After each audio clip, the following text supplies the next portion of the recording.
Muy buenas tardes, Rafa. Buenas tardes, María. ¿Qué tal? Encantada de tenerte aquí, presentando tu último libro, El cerebro infantil y adolescente, claves y secretos de la neuroeducación, editado por Libros Cúpula. Y la primera pregunta que se me viene a la cabeza es ¿por qué es tan importante que las madres y padres entendamos cómo funciona el cerebro de nuestros hijos?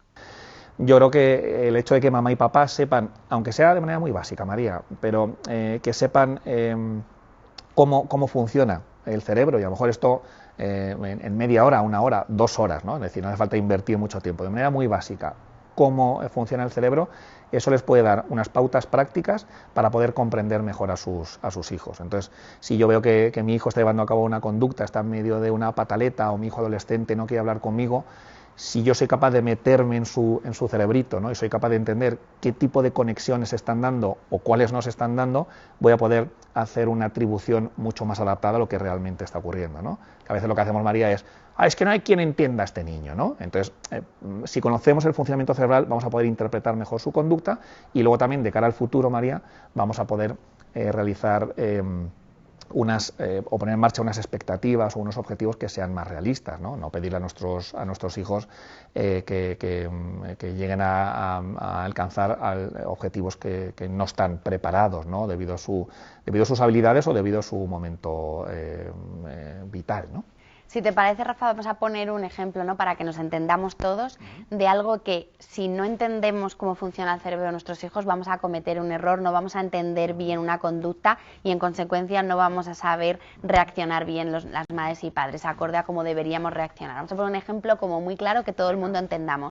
Uno de los temas que, como bien sabes, preocupa mucho a las mamás y a los papás es las rabietas, ¿no? Entonces, cuando llega a esa edad entre los 2 y los 4 o 5 años, ¿no? Depende un poquito, también hay diferencias, nos encontramos con que los niños tienen una fase de rabietas. Unos más, otros menos, más intensas, menos intensas, pero por esa fase hemos pasado y pasan todos nuestros niños, ¿no? Entonces, el hecho de que yo entienda qué está pasando en el cerebro de mi hijo cuando está en esos momentos, creo que nos puede permitir, ¿no? O nos permite el hecho de que estemos más tranquilos y asumamos un poco el control. Entonces, cuando a un niño le decimos no, cuando a un niño no le permitimos hacer algo, o cuando el niño tiene que hacer algo que no le apetece hacer, como por ejemplo, cariño, venga, que es hora de ducharse, ¿no? Y el niño no le apetece porque está muy tranquilo jugando, en ese momento puede entrar en rabia. Es decir, a nivel de, ya si nos sumergimos, ¿no? en el cerebro, nos encontramos con que las amígdalas cerebrales se han disparado, es decir, hay una hiperactivación amigdalar, y entonces lo que ocurre es que el cerebro, las amígdalas, empiezan a liberar dos sustancias, podríamos decir. En primer lugar, la adrenalina, y la adrenalina me invita a la acción, y en segundo lugar, el cortisol. Y el cortisol, como bien sabes, que es conocida como la hormona del estrés, el cortisol lo que hace es que te impide pensar. Por lo tanto, en ese momento que el niño está en plena rabia, lo que ocurre es que es tremendamente emocional y poco pensante. Entonces tratamos de que piense, tratamos de que razone, tratamos de que entre en razón, pero no puede. Porque la adrenalina le invita a la acción y por eso patalea, y por eso se mueve y corre y se enfada y hasta incluso nos puede llegar a pegar o a empujar.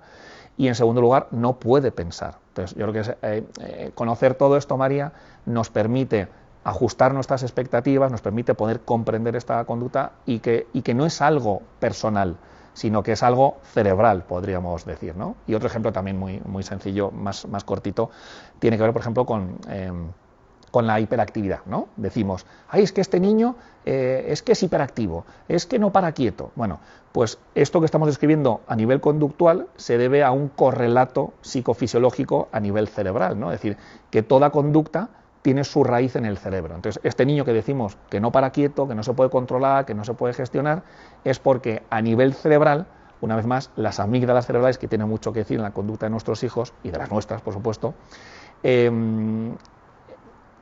ha aumentado su tamaño debido a la emoción que está experimentando, y entonces la amígdala está hiperactivada. Por eso su comportamiento es hiperactivo, ¿no?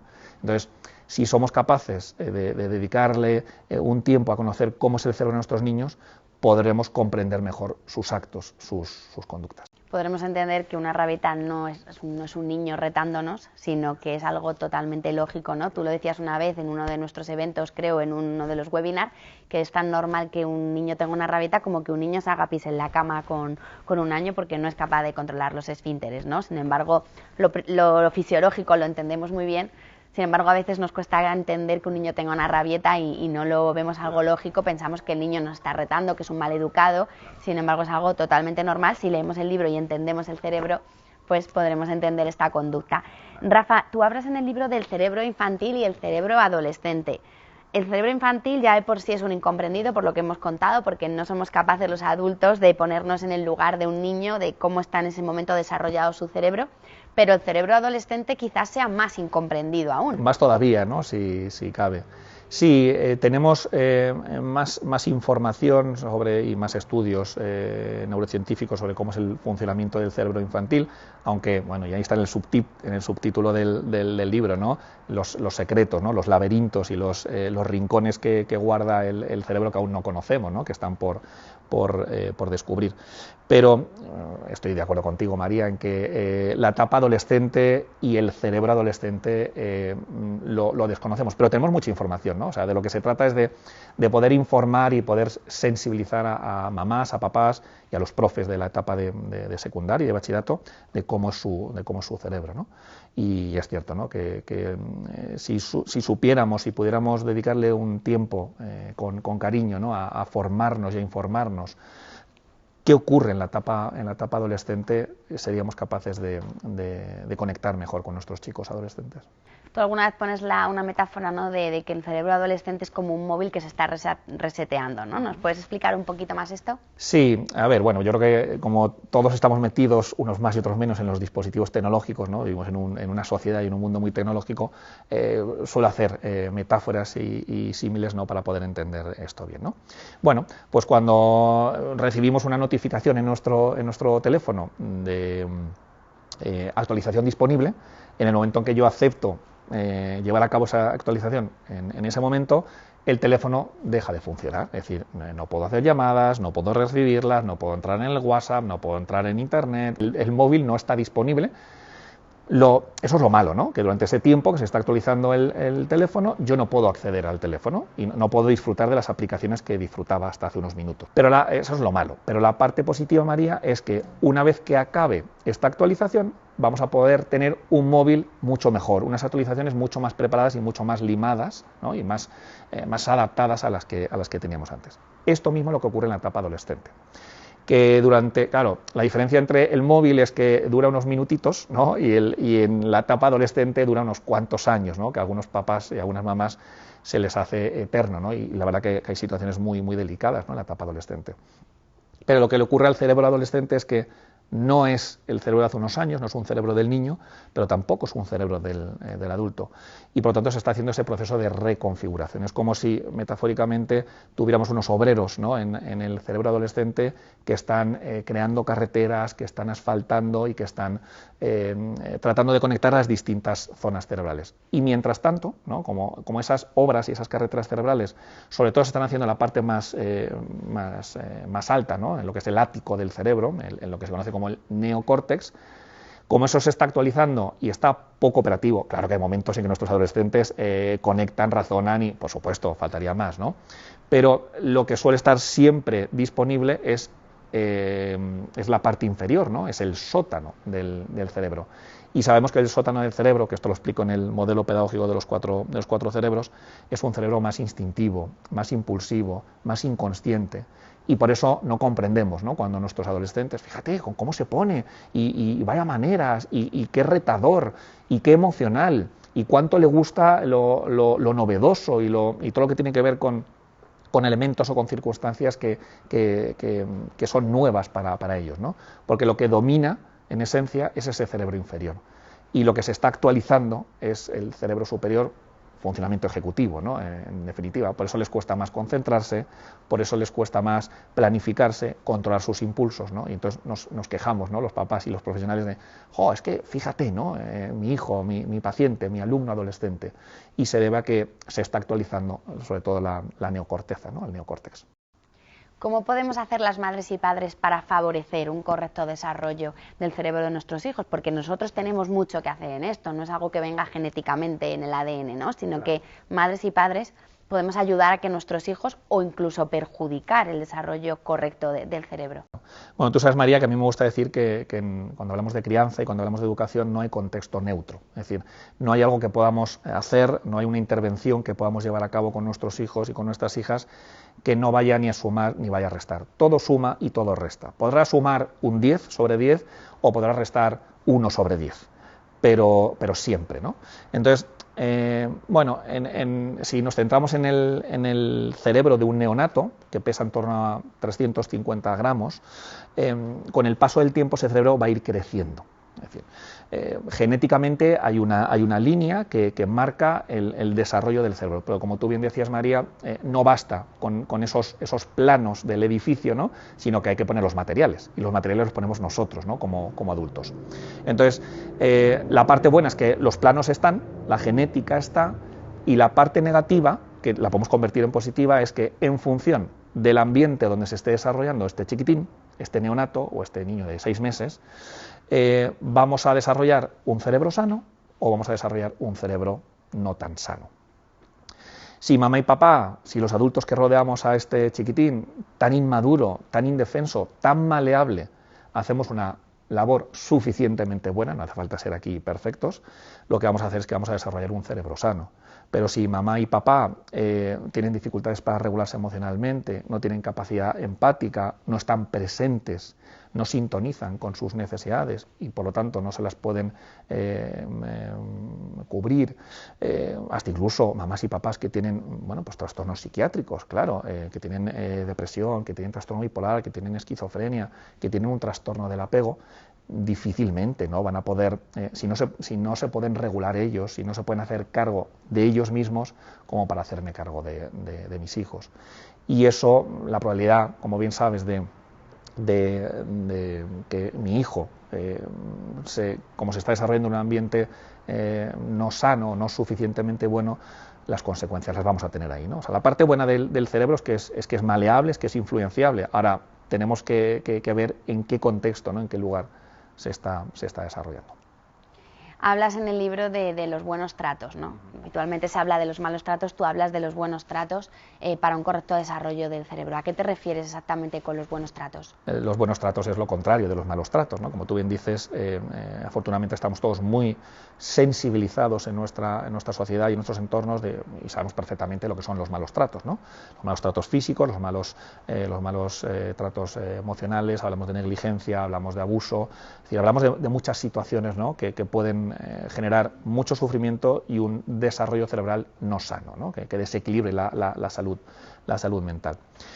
Y lo contrario serían los buenos tratos. ¿Qué son los buenos tratos? Bueno, pues los buenos tratos, como desarrollo en el libro, es el ir creando lo que yo llamo el pegamento cerebral. ¿Qué es el pegamento cerebral? Pues el pegamento cerebral es una sustancia metafórica, ¿no?, que a nadie se le ocurra buscarla en Amazon para comprarla porque no se vende, no está comercializada. Es como esa sustancia que lo que hace es unir los 4 cerebros, ¿no?, que explico en mi modelo. Es decir, une la parte más de supervivencia con la parte emocional, con la parte racional y con la parte ejecutiva. Y alguien puede estar pensando, vale, pero ¿y esto del pegamento cerebral qué es exactamente? Bueno, pues el pegamento cerebral se compone, primero se elabora en casa, María, ¿vale? O sea, no es algo que se compre, no es algo que se tenga que hacer en el colegio, aunque a veces las profes lo tienen que hacer en el colegio, porque en casa no se está haciendo, ¿no? Pero los ingredientes básicos de ese pegamento cerebral que van a servir para ir desarrollando el cerebro y para poder hacer las distintas zonas, conexiones, esas carreteras cerebrales de las que hablábamos antes, el pegamento cerebral tiene unos ingredientes que están muy bien conocidos, ¿no?, que se conocen muy bien. En primer lugar, la necesidad de que nuestros niños sean protegidos, ni sobreprotegidos ni infraprotegidos, ¿no?, lo que conocemos como negligencia. Una protección suficiente, la que él o la que ella necesite. En segundo lugar, voy a hablar de algunos, ¿no?, porque yo hablo de 16, no voy a nombrar los 16, ¿no? En segundo lugar, la importancia de fomentar la autonomía, de permitir la curiosidad, ¿no?, que si aquí hay un chiquitín que está gateando, que le permitamos que se mueva, que le protejamos de determinados peligros, por supuesto que sí, pero también que fomentemos su curiosidad, que se mueva, que gatee, que vaya por los distintos lugares tocando e investigando, ¿no? En tercer lugar, qué importante, ¿verdad, María?, que hemos hablado también en alguna otra ocasión, establecer narrativas o dar explicaciones que sean adecuadas, coherentes a lo que está ocurriendo. Lo que ocurre fuera y a lo que ocurre en sus cuerpecitos y en sus cabezas, ¿no? Dar narrativas que les empoderen. Conectar con sus emociones, ser responsivos, dedicar tiempo presente y de calidad, regular sus emociones. Es decir, aquí podemos hablar de muchísimos aspectos, ¿no? La importancia de la conectividad con nuestros hijos, conectar con ellos, ser empáticos con ellos, y así hasta 16, ¿no? Y entonces todo eso metido en un bol, agitado, batido, eso forma el pegamento cerebral, que se tiene que hacer todos los días un poquito en casa, para que el cerebro vaya creciendo de una manera sana.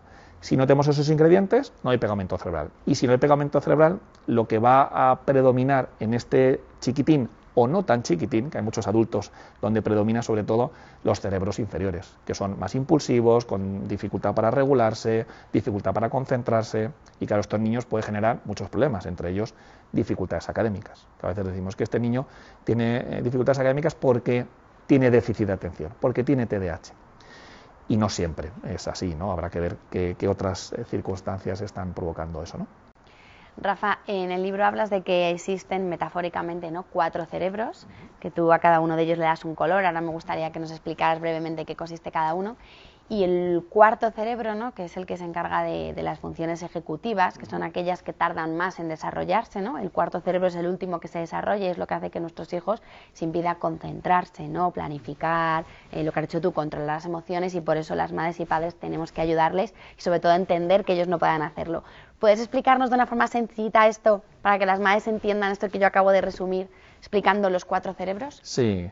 De hecho, el modelo pedagógico de los 4 cerebros que comentas es la base, ¿no?, de este libro, ¿no?, que había mucha gente que en los últimos años venía pidiéndome, bueno, todo esto que nos cuentas en las formaciones está muy bien, pero por favor, ¿no?, vamos a dedicar un libro, ¿no? Y bueno, pues aquí está. Bueno, de manera muy básica, como dices, el modelo pedagógico de los 4 cerebros lo que hace es coger el encéfalo y dividirlo en 4 grandes zonas. Desde luego que el cerebro, María, es uno, no hay 4 cerebros, ¿no? Esto es un modelo pedagógico que lo que trata de hacer es poner en práctica o hacer sencillo, o trata de hacer sencillo y práctico algo tan complejo como es el funcionamiento cerebral, ¿no? Entonces, el encéfalo se divide en 4 grandes zonas, que yo me comprometo contigo ahora mismo y con toda la gente que nos está viendo a utilizar cuantos menos nombres anatómicos, mejor, ¿no? Entonces le pongo colores. Hablamos del rojo, del verde, del azul, del amarillo. Entonces el cerebro rojo, en esencia, podríamos detallarlo mucho más, pero en esencia es un cerebro de supervivencia. Se activa cada vez que hay un peligro objetivo, ¿vale? Un camión se me echa encima, estoy cerca de un barranco, se activa el cerebro rojo. Cuidado, que tu vida corre peligro. Pero también en muchos niños se activa el cerebro rojo cuando perciben que no están siendo bien tratados, ¿no?, por sus padres.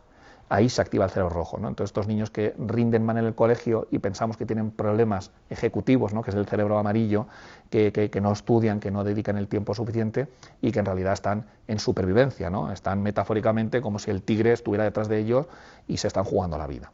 El siguiente cerebro sería el cerebro verde, que es donde nace la emoción, donde también metemos la importancia del apego, de los vínculos, de la sociabilidad, ¿no? En tercer lugar tenemos un cerebro azul, que ya es la parte más externa, ¿no?, más neocortical, y es donde se almacena toda la información. Lo que conocemos como memoria a largo plazo, María, ese es el cerebro azul, donde guardamos pensamientos, ideas, recuerdos. Este cerebro azul tiene mucha importancia porque, fíjate, cuando a veces nos enfrentamos a una tarea, como puede ser una entrevista de trabajo o un examen, a veces, sin que seamos muy conscientes, porque este cerebro no es muy consciente, a veces nos llegan como pensamientos, ideas que están muy grabadas a fuego, de cuando éramos chiquititos, que nos dicen, no vas a superar esta entrevista, no te van a coger, no vas a tener una pareja como la que te acaba de dejar. Es decir, que es como alguien muy hiriente, ¿no?, que nos está diciendo que no lo vamos a conseguir, ¿no? Y es muy importante, ¿no?, y a esto nos dedicamos los psicoterapeutas, a poder trabajar con esas ideas, esas creencias irracionales que nos hacen tanto daño y que muchas veces nos impiden conseguir nuestros objetivos. Eso es el cerebro azul. Y luego, en último lugar, que no es que sea el más importante, pero sí que es el más complejo, el amarillo.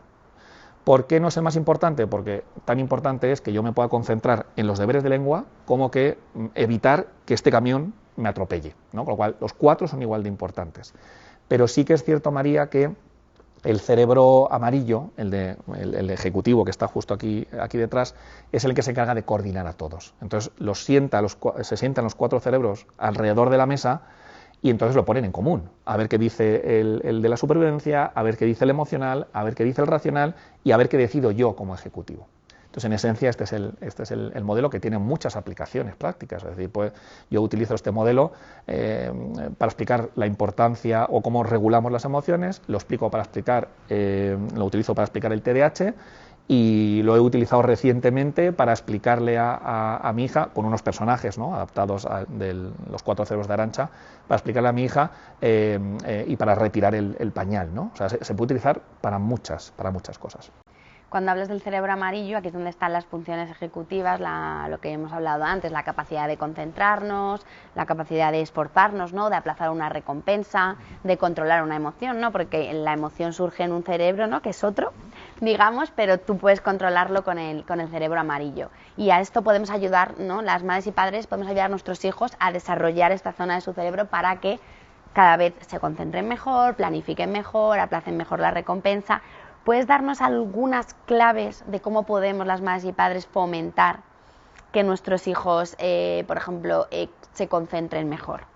Bueno, lo primero de todo sería, y siento volver al inicio, ¿no?, pero que mamá y papá entendamos, ¿no? Es decir, que no es que mi hijo de 2 años no se quiera concentrar, sino que con 2 años no se puede concentrar, ¿no? Los niños de 2 años atienden y no se concentran, que son cosas diferentes, ¿no? La atención es un proceso donde el estímulo me capta a mí por lo sobresaliente, por lo diferente, por lo infrecuente que es, ¿no? Y entonces es el estímulo quien me capta a mí. Pero la concentración, como tú bien dices, María, es una función ejecutiva. La atención no se aprende, es instintiva, es innata, mientras que la concentración se tiene que aprender y se tiene que desarrollar. Entonces, la mejor manera sería generar ese pegamento cerebral del que hablábamos antes, para ir pegando los cuatro cerebros, para irlos construyendo, para irlos comunicando, para ir estableciendo esa wifi, ¿no?, cerebral que los va conectando, y luego, desde luego, una vez que ya tenemos esa conectividad suficientemente buena a nivel cerebral, poner en marcha estrategias, ¿no? Una estrategia muy sencilla y básica, ¿no?, es que el ambiente en el que estamos sea el adecuado, es decir, que estemos en un ambiente lo más tranquilo, lo más que nos posibilite esa concentración, que no haya ruidos, que haya una buena iluminación. Bueno, todo esto lo sabemos todos, ¿no? Pero para enseñarle, porque se enseña, ¿no?, la concentración, hemos dicho, para enseñarle a un niño chiquitito a concentrarse, yo tengo que ejercer de modelo. Entonces, una tarea muy sencilla consiste en irle describiendo lo que tiene que hacer para concentrarse. Imagínate que tenemos a nuestro chiquitín de 3, 4 añitos que tiene un dibujo que va a colorear. Entonces, ¿cómo vamos fomentando ese pegamento cerebral y esa concentración? Ejerciendo de modelos o dándole instrucciones. Entonces, cogemos el lápiz de color rojo, ¿no?, o le decimos al chiquitín: a ver, cariño, ¿de qué color quieres pintar el gorrito del señor? Pues amarillo. Pues venga, buscamos el amarillo. Entonces, fíjate qué sencillo, ¿no? Tú vas dando pautas de, primero piensa de qué color quieres pintar el sombrerito, decido que lo quiero amarillo, vamos a buscar en el estuche dónde está el amarillo, cojo el amarillo, ¿vale?, y luego le voy diciendo: ten cuidado, no te salgas de las líneas, vamos a ir coloreando despacito. Entonces, vamos ejerciendo de modelos porque lo podemos colorear nosotros o porque le vamos dando instrucciones. Y esa es la manera, María, en la que poquito a poco, esto no es que al día siguiente el niño ya sabe concentrarse, sino que poquito a poco el niño aprende a concentrarse. Con el control de los impulsos, lo mismo, con la planificación, lo mismo. Es decir, ¿cómo aprenden los niños a planificarse? Planificándoles nosotros, ¿no? ¿Cómo aprenden los niños a regularse emocionalmente? Regulándoles primero nosotros. Tenemos que ejercer de modelos, ¿no?, y de referencia. Has mencionado ahora de la regulación emocional, o sea, no es lo mismo, ¿no?, sentir una emoción, que eso es algo más o menos, supongo que nadie puede controlar sentir una emoción, miedo, tristeza, rabia. Sin embargo, sí podemos ayudar a nuestros hijos a controlar cómo expresan esa emoción, ¿no? Entonces, esto sería ya el campo de la inteligencia emocional. Eso es. Eso sí se puede aprender, ¿no? Eso es. Claro, de hecho la inteligencia emocional es algo que se aprende. Uno no nace con inteligencia emocional. Uno nace con, como tú bien decías, ¿no?, con la capacidad de expresar una emoción. Eso es innato. De hecho, desde el periodo prenatal nos encontramos con que los embriones expresan ya emociones. Y las expresan porque las sienten, ¿no? Entonces, en su cerebro verde ya hay conexiones neuronales que les hace sentir enfado, que les hace sentir asco, que les hace sentir miedo y que les hace sentir tristes. Entonces, desde antes de nacer, María, ya experimentamos emociones y ya las sentimos, evidentemente, a nivel cerebral. Y esto se da en el cerebro verde. Pero como tú bien comentabas, una cosa es que yo experimente una emoción y otra cosa es que yo aprenda a frenarla, que yo aprenda a posponerla o que yo me regule emocionalmente. Y esto es algo que se aprende, porque la emoción nace en el verde, pero no se regula en el cerebro verde, se regula desde el cerebro amarillo. Ahora, ¿qué ocurre? Que nuestros chiquitines, como bien sabes, María, no tienen capacidad de regulación emocional, lo tienen que aprender.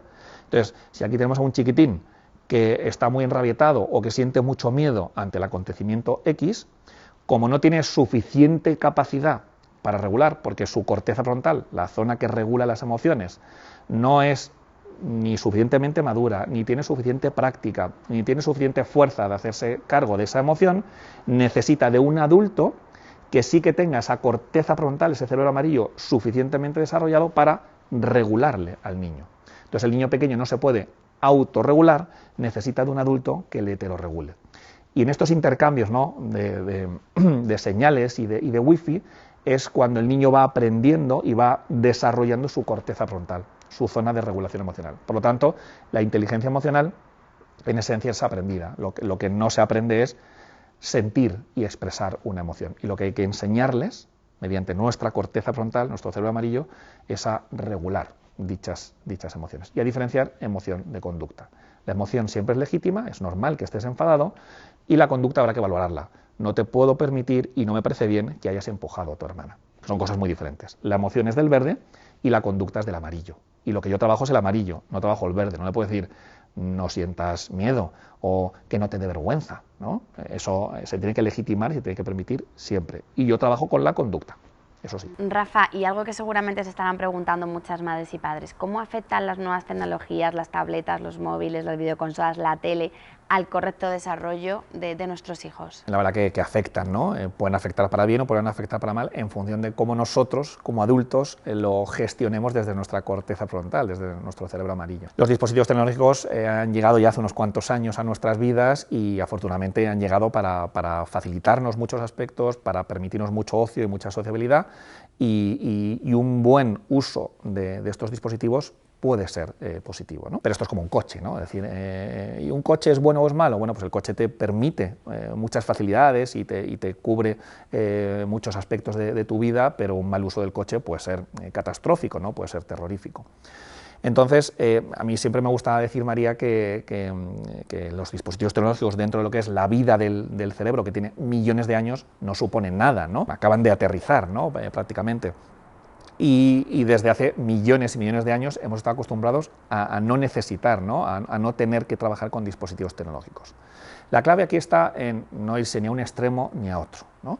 Consiste en hacer un uso adecuado.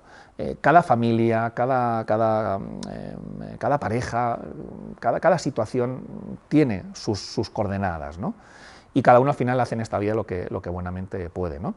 Sí que es cierto, como hablábamos antes, que nosotros como padres y como adultos lo que queremos es desarrollar ese cerebro amarillo, ¿no? Y los dispositivos tecnológicos no desarrollan ese cerebro amarillo, ¿no? Porque al final lo que hacen es poner en marcha procesos más inconscientes, procesos más reactivos. Entonces, bueno, yo creo que siempre y cuando, María, seamos capaces de gestionar adecuadamente los dispositivos, vamos por el buen camino, ¿no? No consiste en que nuestro hijo desarrolle una adicción, pero tampoco es necesario que nuestros hijos no sepan lo que es un móvil, ¿no? Ojo, porque cuando hablamos de dispositivos tecnológicos a veces nos pensamos solamente en la tablet, en el móvil, el ordenador y la Play, ¿no? Y la televisión también es un dispositivo tecnológico. Entonces, bueno, a mí es una situación que me preocupa, ¿no? Porque cada vez más nos encontramos con altos índices, ¿no? de consumo por parte de nuestros niños, y lo que nuestros niños, sobre todo los más chiquititos que tienen un cerebro en desarrollo, ¿no?